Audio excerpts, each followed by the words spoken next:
ప్రభుత్వ సొమ్ముతో మీ సరదాలు తీర్చుకుంటున్నారు. హార్వర్డ్ పోయి వస్తారు, తర్వాత ఇటు సింగరేణి సొమ్ముతోని మెస్సీతో ఫుట్బాల్ ఆడతారు. ఆడుకో మెస్సీతో ఫుట్బాల్, మేము కాదంటలే, నీ సొంత పైసలతో ఆడుకో.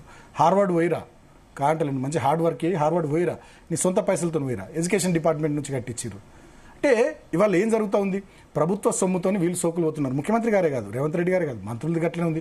ఇవాళ మీరు చూడు, ఎక్కడ ఏం జరుగుతున్నా పొంగులేటి పేరే బయటకు వస్తున్నది. ఆయన కొడుకు మీద కేసులు, అవి ఇవి గొడవలు. ఇంకో మాట, ఎక్కడ ఏం జరిగినా చాలా మంది మంత్రులు బయటకు వస్తూ ఉన్నాయి. అవినీతి భాగవతాలు, కథలు, కార్ఖానాలు. నేను చెప్పాను కదా, పేపర్లలో, టీవీలలో, సోషల్ మీడియాలో మోతలు మోగుతున్నాయి. అంతేందుకండి, ఇవాళ మూసీలో పేదల ఇల్లు కూలగొడతాం. హైడ్రా పేరిట హైదరాబాద్లో రాత్రికి రాత్రి బుల్డోజర్లు తీసుకొచ్చి హెచ్ఎండిఏ హైడ్రా ఇష్టం వచ్చినట్టు మీరు కూలగొడుతున్నారు. ఇదే గండిపేట వెనుక వివేక్ ఫామ్ హౌస్ కనబడది, కేవీపీ రామచంద్రరావు ఫామ్ హౌస్ కనబడది, పొంగులేటి శ్రీనివాసరెడ్డి ఫామ్ హౌస్ కనబడది. ఎందుకు అడిగి ఓ మీ బుల్డోజర్లు గిటే ఎందుకు తిరుగుతాయి పేదల ఇళ్ల చుట్టూ? 30 ఏళ్ల నుంచి, 12 ఏళ్ల నుంచి, 20 ఏళ్ల నుంచి ఉన్నటువంటి పేదల ఇల్లు కూలగొడుతున్నారు హైడ్రా పేరిట. మొన్నటికి మొన్న ఒక వెంచర్ 12 ఏళ్ల కింద ఏర్పాటు చేసినట్టు నాగార్జున కూలగొట్టారు. వివేక్ ఎందుకు కనబడతలేదు అంటున్నా. సరే, వివేక్ అన్నది నేనేదో కక్ష కొద్ది అంటలేను, మళ్ళా ఇది వేరేగా చేశారు. ఉన్న వాస్తవం చెప్తున్నా. వివేక్ ఎందుకు కూలగొట్టారు, పొంగులేటిది ఎందుకు కూలగొట్టారు, కేవీపీ రామచంద్రరావు ఎందుకు కూలగొట్టారు?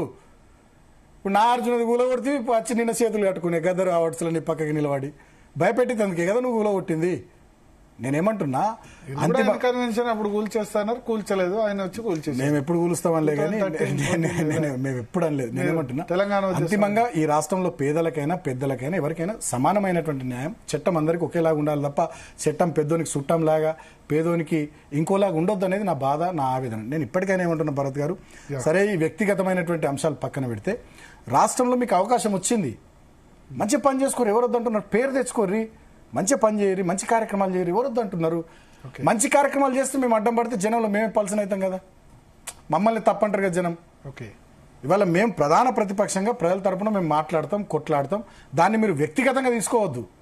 ఆ సంస్కారం ఉండాలి, ఆ హుందాతనం ఉండాలి. కేసీఆర్ గారు అసెంబ్లీ వేదికగా ఏమన్నారు, జానారెడ్డి గారి ఇంటికి నేను పప్పు పచ్చి పులుసు తినడానికి వస్తా అని అన్నారు. అట్లా ఉండాలి.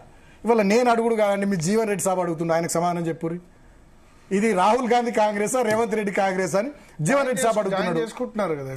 జీవన్ రెడ్డి సాబ్ అడుగుతున్నాడు, సీనియర్ నాయకుడు. ఆయన ప్రశ్నకు సమాధానం చెప్పారు. నేనేమంటున్నా, టచ్ లో చాలా కాలంగా ఉన్నారు. జీవన్ రెడ్డి సాబు చాలా పెద్ద మనిషి, మా పక్కూరే కదా, మిట్పల్లి పక్కన జగిత్యాల, మీరు పక్కూరే ధర్మపురి. సుదీర్ఘ మన చిన్నప్పటి నుంచి చూస్తున్నాం ఆయన రాజకీయ ప్రస్థానాన్ని. ప్రజల మనిషి, ప్రజల కోసం ఎట్లా పనిచేస్తాడో. ఇప్పటికి ఇంటికాడ గదే చైర్ ఉంటుంది, గదే టేబుల్ ఉంటుంది. ఆ చైర్ కొంచెం ఇటు సైడ్ అయింది కూర్చొని అంత పబ్లిక్ అందుబాటులో ఉండి పబ్లిక్లో నిరంతరం తిరిగే మనిషి. ఆనాడు ఒక్కరే ఎమ్మెల్సీగా మా ప్రభుత్వం మీద కౌన్సిల్లో కొట్లాడింది. రైట్, ఆయన ఆవేదనలో కూడా అర్థం ఉన్నది. ఇవాళ ఆయనను పట్టించుకోక, ఆయనను ఇగ్నోర్ చేసి, ఆయనను ఇబ్బంది పెట్టి, అక్కడ గెలిచిన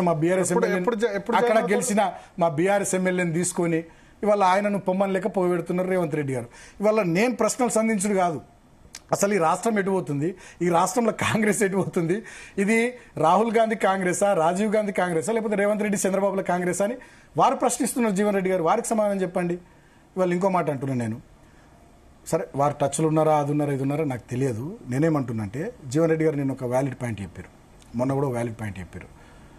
ఆనాడు కాంగ్రెస్ పార్టీ నుంచి చాలామంది పోరాటం చేసి ఈ ప్రభుత్వం మీద, కేసీఆర్ ప్రభుత్వానికి వ్యతిరేకంగా కష్టపడి చాలామంది వచ్చారు. అటువంటి వాళ్ళని పైకి తీసుకురండి.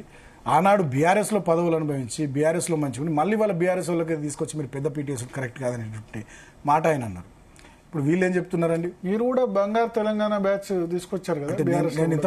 నేను ఇంతకుముందు చెప్పిన, ఆనాడు ఉన్నటువంటి పరిస్థితులలో మా ప్రభుత్వాన్ని అస్థిరపరచడానికి చంద్రబాబు నాయుడు గారు ఢిల్లీ వేదికగా కుట్రలు జరిగితే డబ్బులు ఇచ్చిన చంద్రబాబు నాయుడు, ప్రస్తుత ముఖ్యమంత్రి ఆంధ్రప్రదేశ్, డబ్బులు తెచ్చిన ప్రస్తుత ముఖ్యమంత్రి తెలంగాణ రేవంత్ రెడ్డి, వీళ్ళంతా ప్లాన్ చేస్తే ఆనాడు ప్రభుత్వాన్ని కాపాడుకోవడానికి మేము పనిచేసినాం.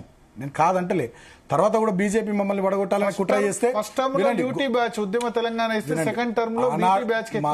మహారాష్ట్రలో గానీ, గోవాలో గానీ, మణిపూర్లో గానీ, ఇతర రాష్ట్రాల్లో ఎట్లయితే ప్రభుత్వం, మధ్యప్రదేశ్లో గానీ ప్రభుత్వాలను వడగొట్టిందో బీజేపీ, తెలంగాణలో కూడా ఆ ప్రయత్నం చేస్తేనే మేము ఇంకా కొంతమందిని మేము తీసుకున్నాం, వాళ్ళకి అవకాశం ఇవ్వకుండా. తర్వాత కూడా అరే అవిశ్వాస తీర్మానం పెట్టి అవకాశమే లేకుండా తీసుకున్నాం, తప్పంటలే కదా. నేను తెలంగాణ ఇంట్రెస్ట్ మేము చేస్తున్నాం. కానీ ఇక్కడ మా దగ్గర కేసీఆర్ గారు 64 వచ్చినాయి వాళ్ళే పరిపాలించుకొని అని చెప్పి మేము వెళ్ళిపోతాం ప్రగతి భవన్ ఇట్స్ పెట్టి. వెళ్ళిపోయినాక కూడా మా వాళ్ళని తీసుకున్నాడు ఎందుకు, అది కదా తప్పు అనేది. ఇంకా వీళ్ళు ఏమంటారు, వాళ్ళు మా అభివృద్ధిని చూసి, మేము చేస్తున్న మంచి కార్యక్రమాలు చూసి వచ్చారంటారు. మరి వస్తే రాజీనామా చెప్పి రాదు, ప్రజలు ఏమనుకుంటారు అర్థమవుతుంది. ఆ సీట్లలో రాజీనామా చెప్పారు, మా వాళ్ళని తీసుకున్న సీట్లలో రాజీనామా చెప్పారు. ఇప్పుడు కంటోన్మెంట్ జూబ్లీ హిల్స్ 2 ఎలక్షన్స్ లో కూడా వాళ్ళే గెలిచారు కదా. వాళ్ళే గెలిచారు, గెలవలేని అంటలే. వాళ్ళు ఎట్లా గెలిచిరో ఏం చేసిరో మీకు తెలుసు, నాకు తెలుసు, అందరికి తెలుసు. నేనేమంటున్నా, ఇప్పుడు మీది మంచి అభివృద్ధి కదా, మీది మంచి పాలన కదా, మీది మంచి పని కదా, అది చూసి వీళ్ళు వచ్చిర్రు అంటున్నారు కదా. ఆ మంచి ఏందో అక్కడ వాళ్ళని గెలిపించిన ప్రజలతో మళ్ళొకసారి నిర్ధారణ చేపిద్దాం. నిజంగానే మీది మంచి అనుకుంటే మిమ్మల్ని గెలిపిస్తారు, మీరు మంచిగా అనుకుంటే బండకేసి కొడతారు. మరి అవకాశం ఇవ్వండి కదా వాళ్ళకు, ఎందుకు ఇస్తలేరు? వాళ్ళని గెలిపించినటువంటి ప్రజలు వాళ్ళ మీరు ఎందుకు పోయినా ఆ పార్టీలకు రాజీనామాలు చేయరని మాట్లాడుతున్నారు, చాలా చోట్ల దిష్టి బొమ్మలుగా అలవెడుతున్నారు. అవకాశం ఏంటి ఆ ప్రజలకు? మీది మంచి అభివృద్ధి, మంచి పాలనే, మంచి రాజ్యమే అయితే అవకాశం ఏంటి? రాజీనామాలు చెప్పండి, ప్రజలు తెలుస్తారు. తెలంగాణ మూడు కూడా ఒకసారి అర్థమవుతుంది కదా. ఇప్పుడు కంటోన్మెంట్ అంటే ఇక్కడ, జూబ్లీ హిల్స్ అంటే ఇక్కడ. ఇప్పుడు వీళ్ళు పోయినటువంటి ఎమ్మెల్యేలు జిల్లాకు ఒకళ్ళు ఉన్నట్టున్నారు కదా. భద్రాచలం ఒక ఆయన, బాన్స్వాడ ఒక ఆయన, ఉమ్మడి నిజామాబాద్ జిల్లాలో, ఉమ్మడి కరీంనగర్ జిల్లాలో ఒక ఆయన, ఉమ్మడి వరంగల్ జిల్లాలో ఒక ఆయన, ఇట్లా జిల్లాల వారికి ఉన్నట్టున్నారు కదా. Telangana across the Telangana state జనాల మూడు కూడా ఒకసారి అర్థమవుతుంది కదా. ఆ పని చేయమనండి, అది చేయరు. మా మీద ఎదురుదాడి చేస్తారు, మా మీద బురద చల్లుతారు, మా మీద కేసులు పెడతారు, మమ్మల్ని వేధింపులకు గురి చేస్తారు, కక్ష సాధిస్తారు. ఈ రకమైనటువంటి పనులు తప్ప, అన్ని అనైతికమైనటువంటి చర్యలే తప్ప state interest, public interest, people orientation, Telangana ప్రజల సంక్షేమము, అభివృద్ధి, తెలంగాణ సెంట్రిక్గా, ప్రజల కేంద్రంగా, తెలంగాణని ఇతివృత్తంగా ఆలోచనలు లేవు, ఆచరణ లేదు, పని జరుగుతలేదు. Which is very unfortunate. ఎందుకంటే ఉద్యమకారులం, కొట్లాడినాం, కష్టపడ్డాం, స్టేట్ మంచిగా ఉండాలని తనలాం. సరే 2 టర్ములు మేము ఉన్నాం, ఈ ఒక్కసారి వాళ్ళకి ఇచ్చిర్రు, వాళ్ళని మంచిగా చేయని అనుకుంటాం కదా. వాళ్ళు చెడగొడుతుంటే బాధ అనిపిస్తుంది. మంచి చేయకపోయినా పర్లేదు. ఇప్పుడు కట్టిన ఇల్లు పెట్టిన పొయ్యి లెక్క ఉన్నటువంటి మంచి తెలంగాణ రాష్ట్రాన్ని నీ చేతిలో పెడితే, జిఎస్డిపి ఏడుండే ఆనాడు, తెలంగాణ పర్ క్యాపిటా ఏడుండే, తెలంగాణ పవర్ పర్ క్యాపిటా ఎట్లుండే ఆనాడు, ఎస్ఓటీఆర్ ఎట్లుండే, స్టేట్ వన్ ట్యాక్స్ రెవెన్యూ, ఎటువంటి తెలంగాణ నీ చేతిలో పెడితే ఎట్లా చేసినాం అనేది బాధ తప్ప వ్యక్తిగతంగా ఏముంటుంది భరత్ గారు? Right. So all the best Balakrishna గారు. 2.5 సంవత్సరాలు పోరాటం చేశారు, ఇంకో 2.5 సంవత్సరాల తర్వాత ఎట్లా ఉంటుందో.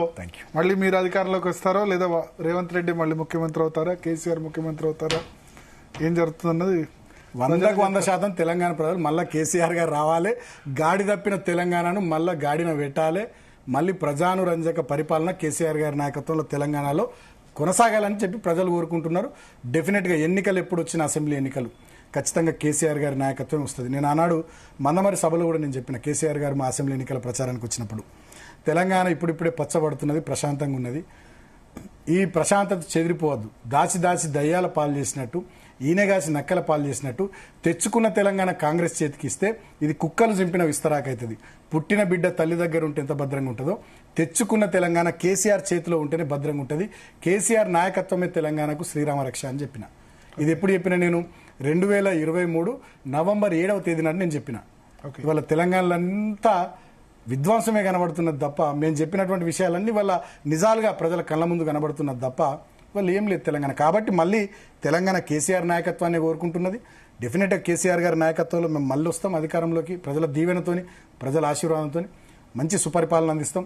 వీళ్ళు చేస్తున్నటువంటి ఈ విధ్వంసము, వీళ్ళు చేస్తున్నటువంటి ఈ డ్యామేజ్ నుంచి తెలంగాణను మళ్ళా ఎట్లా అవుట్కమ్ చేసుకోవాలనే విధంగా ఆలోచనలు చేసుకొని డెఫినెట్గా ముందుకు పోతాము. కేసీఆర్ గారు, నేను మళ్ళా చెప్తా ఉన్నా మీ జీటీవీ ద్వారా, సంపూర్ణమైనటువంటి ఆరోగ్యంగా ఉన్నారు. నేను మొన్ననే కలిసి వచ్చిన, బ్రహ్మాండంగా ఉన్నారు, మనందరికన్నా మంచిగా ఉన్నారు. వారు ఎక్కడున్నా ఎట్లున్నా తెలంగాణ చుట్టే వారి ఆలోచనలు ఉంటాయి, తెలంగాణ ప్రజల కోణంలోనే వారి ఆలోచనలు ఉంటాయి. వారి నాయకత్వంలో బీఆర్ఎస్ పార్టీ మేమంతా కూడా ఐకమత్యంగా కలిసికట్టుగా పనిచేస్తాం.